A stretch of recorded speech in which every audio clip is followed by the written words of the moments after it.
여러분, 오늘이 혹시 교회력으로 무슨 주일인지 혹시 아시나요? 오늘이 무슨 주일인가요? 네? 네, 종려주일이죠. 굉장히 낯이 익은 주일인데, 우리 교회에서는 이런 절기들에 대해서 특별히 하지 않고 매일 예배를 드리기 때문에 잊을 수 있는데요. 오늘은 종려주일입니다. 왜 이날에 이 명칭이 종려주일이 되었는지 여러분들 아시죠? 예수님께서 예루살렘에 이렇게 입성하실 때 그 뒤를 따르던 많은 군중들과 또 그 안에 있던 사람들이 예수님을 환호하고 환영하면서 종려나무 가지를 흔들었다라는 데 있어서 거기에 유래되어서 오늘이 종려주일이라고 합니다. 그럼 왜 사람들이 이 종려나무 가지를 흔들었을까요? 우리가 오늘날 가장 쉽게 이해할 수 있는 것은요, 이거 같아요. 태극기. 여러분, 우리가 태극기를 언제 흔들죠? 언제 흔들어 보셨습니까? 2002년 월드컵 때, 그때 기억이 나지 않는 분도 계시죠? 저는 그때 고1이었는데, 길거리에 나가서 막 태극기 흔들고 차 위에 올라가고 했던 기억들이 있습니다. 근데 그런 거 말고, 전 국민이 태극기를 흔들며 환호했던 때가 있어요. 그때가 언제였냐면, 일제강점기에서 독립되었을 때. 우리가 직접 보진 않았지만 그렇게 알려져 있죠. 모든 국민들이 나와서 독립을 환호하고 환영하면서 대한독립 만세 하면서 태극기를 흔들었다라고 알고 있습니다. 바로 이 유대인들이 흔들었던 종려나무 가지가 이와 비슷해요.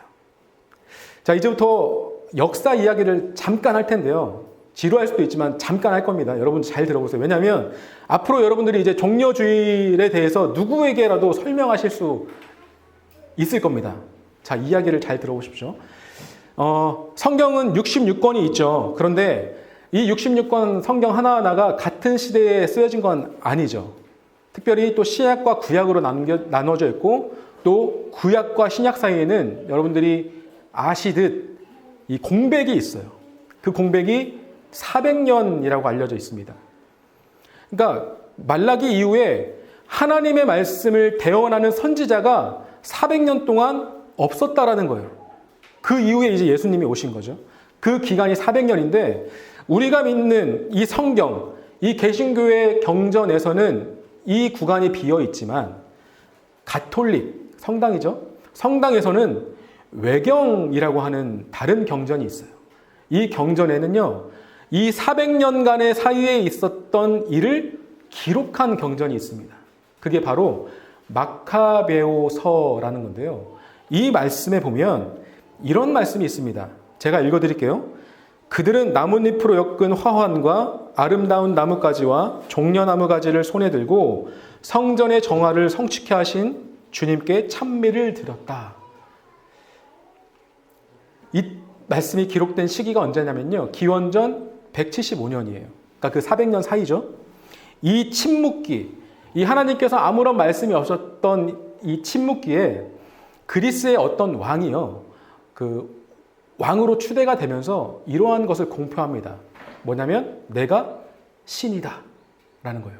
왜 하필 사입이나 이단들은 왜 본인들이 다 신이라고 하는지 모르겠어요. 그러니까 그렇게 되니까 이 당시 유대인들은 하나님만을 신으로 섬겼겠죠. 당연히. 그러니까 이 사람이 유대인들을 탄압하는 거예요. 근데 이 탄압이 어떻게 되었냐? 아주 구체적으로 탄압했는데요. 이렇게 탄압했습니다. 예루살렘 성전. 유대인들이 가장 중요하게 여기는 그 예루살렘 성전에 이 왕이 누구예요? 그리스 왕이죠. 그럼 그리스에는 어떤 신화가 있습니까? 그리스 로마 신화가 있어요. 거기에서 가장 최고로 뽑히는 신이 누구예요? 제우스. 이 예루살렘 성전에요. 제우스 상을 세워버립니다. 그러니까 하나님을 더 이상 예배하지 못하게 하는 거예요. 그리고 그 안에서 유대인들이 가장 불결하다고 여기는 돼지 피로 이 제우스 신에게 제사를 지내는 거예요. 그러니까 모욕감을 주는 거죠. 야, 너희가 믿는 신은 가짜야. 제우스 신이 여기 세워져야 돼. 하는 이런 일들. 또 뭐 할례를 금하고 이들이 하는 전통 모두를 이 그리스의 왕이 다 금지를 시킵니다.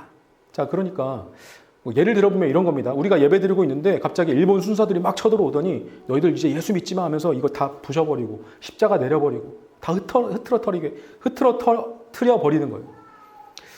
자, 영웅은 난세에 난다고 하죠. 바로 이때 한 사람이 등장합니다. 유대인 사이에서. 그 사람이 바로 이 말씀에 나와 있는 마카베오라는 거예요. 마카비라는 겁니다. 이 마카비의 별명이 망치라는 건데요. 이 사람이 등장을 해서 당시 이 그리스에 있는 사람들을, 이 그리스 왕과 그 군대들을 다 무찔러 버려요. 예루살렘 성전에 있던 제우스상을 다 무너뜨리고 또 그곳을 지키고 있었던 그 그리스 군대들을 다 무찔러 버리고 바로 예루살렘 성전을 유대인의 것으로 탈환을 합니다. 이 일을 한 사람이 바로 마카비라는 거예요. 여러분, 마카비 혁명 어디선가 못 들어보셨죠? 좀 익숙한 이 단어인데, 마카비 혁명, 여러분들이 어렴풋이 알고 있는 마카비 혁명도 바로 이 마카비의 일을 따서 있는 얘기예요. 자, 이 일이 뭐예요? 독립이죠, 독립.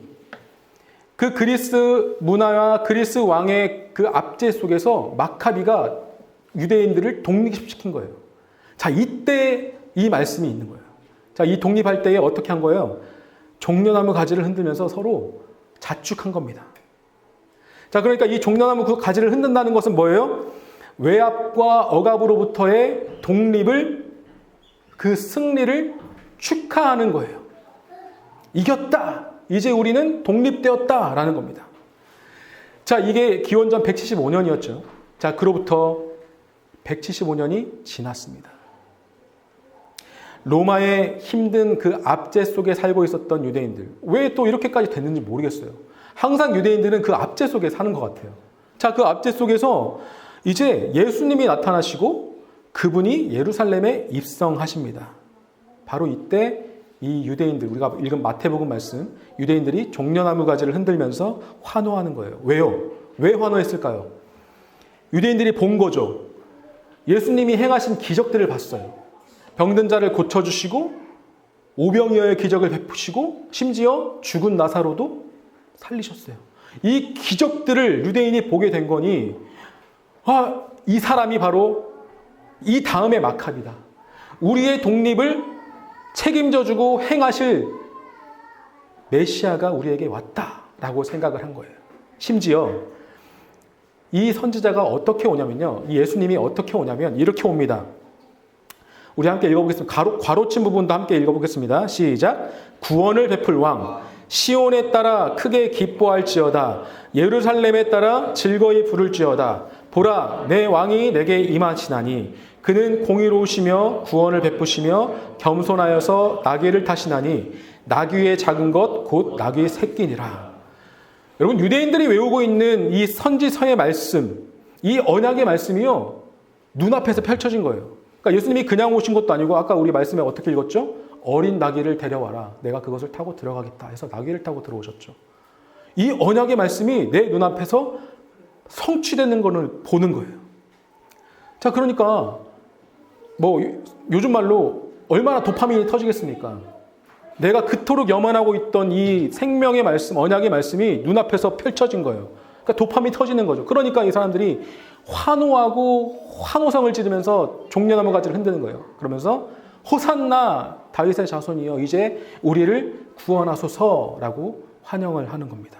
여러분, 이때의 환호가 얼마나 큰 환호였냐면요. 말씀이 이렇게 기록해요. 예수께서 예루살렘에 들어가시니 온 성이 소동하여 이르되 라고 합니다. 여러분, 여기서 소동하다라는 것은요, 우리말로 소동이라고 번역되어 있지만 이 헬라어 원어를 보면요, 세이오라는 단어인데 이것이 나중에 어떤 단어의 어원이 되냐면 얼스퀘이크라는 단어의 어원이에요. 얼스퀘이크 뭡니까? 지진이죠, 지진. 그러니까 지진이 일 만큼의 소동, 그런 환호가 이때 있었다라는 거예요. 제가 이 자리에 있었어도 그랬을 것 같아요. 말씀이 성취되고 어린 나귀를 타고 오셨고 저분이 수많은 기적들을 행하는 것을 듣고 봤어요. 그러니까 저도 그 앞에서 종려나무 가지를 흔들었을 것 같아요. 왜냐? 이분은 나를 구원하실 것 같으니까. 그런데 불과 일주일 뒤에 어떤 일이 일어납니까? 이 지진과도 같았던 환호와 이 소동이 180도 바뀌었죠. 어떻게 바뀌었어요? 저자를 십자가에 못 박으라 라고 바뀌었습니다. 예수님을 환호하며 환영했던 군중들이 이제는 예수님에게 침을 뱉고 십자가에 못 박으라고 외치게 된 거예요. 왜 그랬을까요? 자기가 바라고 상상했던 일들이 단 하나도 이루어지지 않았거든요. 사람들은 이날, 오늘 종려나무 가지를 흔들면서요, 이 사람이 해야 할 일을 정해놨어요. 어떤 일을 해야 됩니까? 이제 예루살렘에 오셨으니 군대를 조직해서 이 로마 군대를 다 몰아내고 무찔러서 나를 이 로마의 압제 가운데서 건져내야 돼요. 그런데 예수님께서는 예루살렘에 들어오시자마자 무슨 일을 하셨습니까? 군대 조직을 하는 게 아니라 예루살렘 성전에 올라가서 그 안에 있던 장사하는 유대인들, 같은 유대인들을 꾸짖는 정도가 아니죠. 그 상을 엎어버리고 내쫓고 그리고 다시 성 밖으로 나가셨어요. 그리고 다음날 아침에 오셔서 뭐 했습니까? 바리새인들과 언쟁하는 거예요. 그러면서 이런 말씀을 하십니다. 이 성전은 곧 허물어질 거다. 무슨 생뚱맞은 얘기를 하는 겁니다. 그리고 목요일엔 뭐예요? 갑자기 제자들의 발을 씻겨줍니다. 노예도 하지 않는 일들을 예수님께서 갑자기 막 하시면서. 그리고 그날 저녁 정말 비참하게도 유대 지도자들에게 잡혀서 빌라도 법정에 가게 됩니다. 내가 생각하고 상상했던, 그래서 환영했던 그 모습들 하나도 보여주지 않고 정말로 아무런 힘이 없고 비천한 모습만 보여주다가 그 법정 앞에 끌려가는 거예요. 그러니까 이 당시 종려나무 가지를 흔들었던 유대인들은 어떤 마음이었겠어요? 배신감이 이루어 말할 수 없었겠죠. 이 사람이 어린 나귀를 타고 온 이유가 언약의 성취가 아니라 원래 그 정도밖에 안 되는 사람이구나. 능력이 없어서 어린 나귀를 탈 수밖에 없었구나 라는 생각을 하지 않았겠습니까? 이 이야기를 하면요, 항상 생각나는 그 장면들이 있어요. 어떤 장면이냐면 신앙생활을 하면서 교회에 처음 오게 되는 분들을 만나게 되죠. 그러면 그분들이 잘 신앙생활을 하고 예수님 만나는 분도 계시지만 얼마 안 돼서 교회를 떠나가시는 분들도 계셔요. 그 이유가 여러 가지 있겠으나 그중 대표적인 것 하나는 이것이 아닐까 싶습니다. 내가 예수를 믿으면 뭔가 잘 될 것 같은데 그런 일이 전혀 생기지 않는 거예요. 세상의 이치가 뭡니까? 내가 뭔가를 투자하면 그만큼의 이익이 와야 되거든요. 인풋이 있으면 아웃풋이 와야 돼요. 그러니까 내가 헌금을 하고 헌신을 하고 교회에 내가 시간을 들이면 이 교회의 신인 하나님은 나에게 뭔가를 더 허락해 줘야 되는 거거든요. 그 이상을 허락해 줘야 되는데 그런 게 없는 거예요. 그러니까 그걸 못 버티고 떨어져 나가 버리는 겁니다. 오늘 우리는 명확하게 이 사실을 기억할 필요가 있습니다. 그것은 무엇이냐면 예수님께서 이 땅에 오신 이유는 우리의 요구를 해결하시고 우리의 민원을 해결하러 오신 것이 아니라 우리의 죄를 해결하러 오신 것이라는 것을 우리는 명확히 알 필요가 있어요. 군중들은 예수님께서 내가 처한 환경을 변화시켜 줄 거라고 생각했어요. 그리고 그것을 기대했고 말은 하지 않았지만 그것을 요구했습니다. 그런데 예수님께서 하시려고 했던 일은 그런 생활에 관한 문제가 아니라 본질적인 문제예요. 그 본질이 무엇입니까? 바로 죄에 대한 문제입니다. 하나님께서 사람을 만드셨을 때 하나님이 사람과 관계하기 위해서, 교제하기 위해서 만드셨습니다. 하나님은 스스로가 뭔가 부족해서 사람을 만든 것도 아니고 사람에게 뭔가를 시키려고 우리를 만드신 게 아니에요. 예를 들어 보겠습니다. 제 아내는 어떤 모임이나 만남이 있어서 밖에 나갔다 오면요, 저에게 거의 10번에 9번은 이 말을 무조건 해요. 무슨 말이냐면 내가 오늘 거기 가봤는데 거기 음식 진짜 맛있더라. 나중에 꼭 같이 가자 라고 얘기를 합니다. 좋아 보이죠? 왜 그래요? 여러분들도 뭔가 맛있는 음식을 먹으면 꼭 생각나는 사람 있지 않나요? 아, 이거 그 친구랑 아니면 걔랑 아니면 내 남편이랑 먹으면 좋겠다라는 그런 사람 있죠. 여러분 그거 사랑입니다. 뭐냐면요. 이걸 함께 나누고 싶은 거예요. 이 맛있는 걸 함께 나누고 싶고 이 좋은 걸 함께 나누고 싶은 거예요. 넘쳐 흐르니까요. 근데 막상 가보면 그렇게 맛있진 않아요. 그러니까 이처럼 하나님의 이 완벽한 사랑이요. 너무나 크기 때문에 하나님이 이걸 나누고 싶은 거예요. 내가 사랑하는 누군가. 그것이 바로 인간이라는 겁니다. 여러분 한번 상상해 보십시오. 하나님이 아담을 창조하고 이렇게 얘기하는 거예요. 아담아, 야, 이 꽃 이름은 뭘로 할까? 아담아, 야, 이거 내가 만들었는데, 야, 이 동물 이름 뭘로 할까? 여러분, 이런 상상해 보십시오. 그러니까 이런 충만한 하나님의 사랑을 함께 나누는 거예요. 하나님이 사물이나 동물이나 어떤 생명체의 이름을 스스로 못 지어서 그러셨을까요? 아니죠. 이 일을 우리가 함께 하고 싶어서, 이 기쁨을 우리가 함께 나누고 싶어서라는 거예요. 그런데 사람에게 죄가 들어오죠. 이 죄는 마치 이런 겁니다. 제 아내가 그 맛있는 걸 함께 먹으려고 좋은 레스토랑을 예약했는데, 비싼 레스토랑을 예약해서 갔는데, 저는 거기 가서 아, 이거 맛없어. 나 편의점 삼각김밥이 더 맛있어. 하면서 핸드폰만 쳐다보고 있는 거예요. 아내 얼굴 쳐다보지 않는 거예요. 가장 좋은 것을 준비했는데 이 좋은 것을 내가 좋지 않다라고 얘기하고 더 좋은 것을 스스로가 찾아서 가는 거예요. 좋고 나쁨을 내가 스스로가 판단하게 되고 하나님 나라에서 하나님의 통치가 아니라 내가 스스로 결정하고 내가 스스로 통치하고자 하는 이 마음이 내 안에 들어왔다는 것이 바로 죄예요. 그래서 선악과라고 하죠. 선과 악을 내가 구별하겠다라는 것을 취하게 된 겁니다. 바로 이 죄 때문에 하나님과 우리는 교제할 수 없게 되고 멀어질 수밖에 없었던 것입니다. 예수님께서는 바로 이 상태의 우리들을 위해서 오신 거예요. 이 상태에 있는 사람들을 향해서 이렇게 말씀하셨습니다. 이 백성이 입술로는 나를 공경하되 마음은 내게서 멀도다.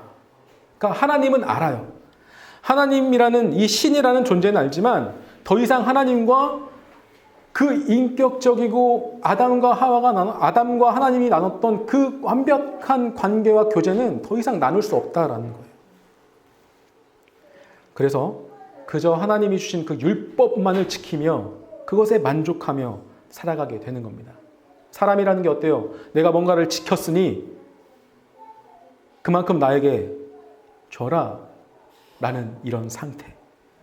내가 이 정도로 당신에게 정성을 보였으니 당신은 내가 원하는 것을 들어주세요 라고 하는 이 상태가 바로 죄 가운데 있었던 우리 인간의 상태라는 겁니다. 친밀한 관계가 아니죠. 계산적인 관계고 아주 치밀하게도 설계된 이기적인 관계입니다. 예수님께서는 바로 이 죄의 상태를 해결하시려 이 땅에 오신 것이에요. 그리고 예루살렘에 들어오신 것입니다. 군중들은 내 원수 로마를 무찔러 달라고 우리를 다시 잘 살게 해달라고 외침을 하지만 예수님의 목적은 그것이 아니었습니다. 너와 내가 다시 사랑 가운데 거하고 싶어. 너희가 다시 하나님 아버지께로 갔으면 좋겠어. 너희가 다시 하나님 아버지의 자녀된 권세를 회복했으면 좋겠어. 그러려면 이 죄라는 것이 없어져야 하는데 그 죄의 사함은 죽음밖에 없어라는 거예요. 여러분, 아주 원론적인 이야기를 한번 해보겠습니다. 죄를 해결하는 데 있어서요. 왜 죽음이 필요할까요? 왜 죽어야 한다라고 얘기할까? 그냥 하나님은 신이시니까 아, 그래? 너희 잘못했어? 내가 신이니까 그냥 용서해 줄게. 내가 너 사랑하니까 용서해 줄게. 라고 하면 되지 않을까? 근데 성경에 하나님께서 직접 자기 자신의 성품을 말씀하신 곳이 있습니다. 우리가 함께 이 말씀, 출애굽기 말씀인데요. 함께 읽어보겠습니다. 여호와께서 그의 앞으로 지나시며 선포하시되 여호와라 여호와라 자비롭고 은혜롭고 노하기를 더디하고 인자와 진실이 많은 하나님이라. 인자를 천대까지 베풀며 악과 과실과 죄를 용서하리라. 그러나 벌을 면제하지는 아니하고 아버지의 악행을 자손 3, 4대까지 보응하리라. 여러분, 이 말씀은 이스라엘 백성이 시내산 아래에서 금송아지를 섬겨 쓴 그 이후에 있는 말씀인데요. 직접 하나님께서 모세 앞에 나타나 말씀하신 이 말씀입니다.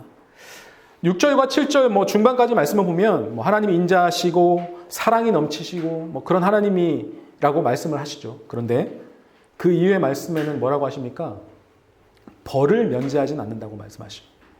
여러분, 이것이 우리가 흔히 말하는 공의의 하나님이에요. 만약에 끔찍하고 극악무도한 범죄자가 있다라고 가정해 봅시다. 그러면 그 범죄자가 판사 앞에 섰어요. 그러니까 판사는 근데 그 범죄자를 굉장히 사랑해요. 그래서 이 범죄자를 야, 내가 너 사랑하니까 이번만큼은 내가 널 용서해 줄게 하면서 그냥 보냈다라고 생각해 봅시다. 자, 그러면 이 범죄자는 잠정적 범죄자 아닙니까? 그에 합당한 벌을 받지 않았기 때문에 이 죄에 대한 대가가 얼마나 큰지 모르는 거예요. 그냥 사랑만 받았기 때문에 자신의 했던 행동과 자신의 했던 그 일들에 대해서는 전혀 반성이나 뉘우침이 없고 회개가 없는 거죠. 하나님은 사랑의 하나님이시기도 하지만 분명히 그 죄에 대한 대가는 치러야 될, 받아야 할 그 공의의 하나님이시기도 합니다. 하나님 스스로가 이렇게 말씀을 하신 거예요. 로마서 6장 23절에 이런 말씀 있죠. 죄의 삭은 사망이라. 이 말씀은요, 생명이신 하나님을 떠난 우리가, 인간이 당연히 치러야 할 대가예요. 그 벌입니다. 그런데 하나님은 사랑이시죠. 그래서 그것을 그냥 두고 볼 수가 없는 거예요. 그러니까 딜레마예요. 어떻게 보면 사랑해서 이 사람을 용서해줘야 되는데 벌은 받아야 돼요. 이 벌에 대한 대가는 치러야 돼요. 이 딜레마가 있는 상황에 이 딜레마가 해결되는 장소가, 이 딜레마가 해결되는 시간이 허락됩니다. 그곳이 어디입니까? 그곳이 언제예요? 바로 십자가예요. 사랑과 그 공의에 이 충돌되는 딜레마가 한순간에 해결되는 곳이 바로 십자가였다라는 거예요. 그 벌을 하나님이 대신 받아주신 거. 죄가 없으신 하나님께서 인간의 모습으로, 이 죄된 인간의 모습으로 오셔서 대신 죽어주신 것. 우리가 이것을 복음이라고 얘기하죠. 여러분, 사랑은 어떻게 증명합니까? 내가 사랑해. 판근아 사랑해. 누구야 사랑해. 말로 하면 사랑하는구나 증명됩니까? 아니죠. 그 사랑한다는 것에 대한 합당한 행동이 있어야 돼요. 그것이 증명되어야 합니다. 하나님께서 우리를 백날 사랑해 말씀하신다고 해서 우리가 그것을 어떻게 알겠습니까? 근데 우리는 알죠. 하나님께서 증명을 해주셨죠. 어떻게요? 말씀 한번 읽어보겠습니다. 시작. 우리가 아직 죄인됐을 때에 그리스도께서 우리를 위하여 죽으심으로 하나님께서 우리에 대한 자기의 사랑을 확증하셨느니라. 아멘. 하나님께서 이 사랑을 이렇게 증명을 해주신 거예요. 예수님께서 2000년 전 오늘이라고 하죠. 이 종려주일에 예루살렘에 들어오신 이유는 바로 이 일을 하시기 위해서 들어오신 것이에요. 성도 여러분, 저와 여러분이 믿고 있는 예수님은 어떤 예수님이십니까? 나의 삶을 더욱 윤택하게 해주실 그런 신입니까? 아니면 나를 죄에서 구원하실 예수님입니까? 예수님은 나의 민원을 해결해 주시는 민원 해결사이십니까? 아니면 내게 영원한 하나님 나라를 허락하신 예수님이십니까? 예수님은 우리 스스로 절대 해결할 수 없는 이 죄를 해결하러 오셨습니다. 그 일을 하시기 위해서 종려나무 가지를 흔드는 사람들 그 군중 속으로 들어가셨습니다. 감히 권면드립니다. 우리 예수님을 나의 민원 해결사로 믿지 마십시다. 예수님은요, 우리 죄를 해결하러 오신 분이에요. 그리고 해결하셨습니다. 하나님과 단절되어 마땅히 영적으로나 육적으로나 죽어야 할 우리를 다시 자녀 삼아 주셨어요. 우리가 하나님을 아버지라고 고백할 수 있도록 그 일을 하셨습니다. 이 땅의 고난과 고통과 힘듦이 참으로 많지만 영원한 하나님 나라를 볼 수 있는 그 소망을 우리에게 허락해 주셨습니다. 그리고 결정적으로 그 믿음을 우리에게 주셨습니다. 이 모든 일을 위해서 십자가에서 나를 대신해 죽으신 분, 바로 그분이 오늘 오신 2000년 전 이날 오신 바로 예수 그리스도라는 것을 여러분들이 꼭 진실로 믿으시기를 바랍니다.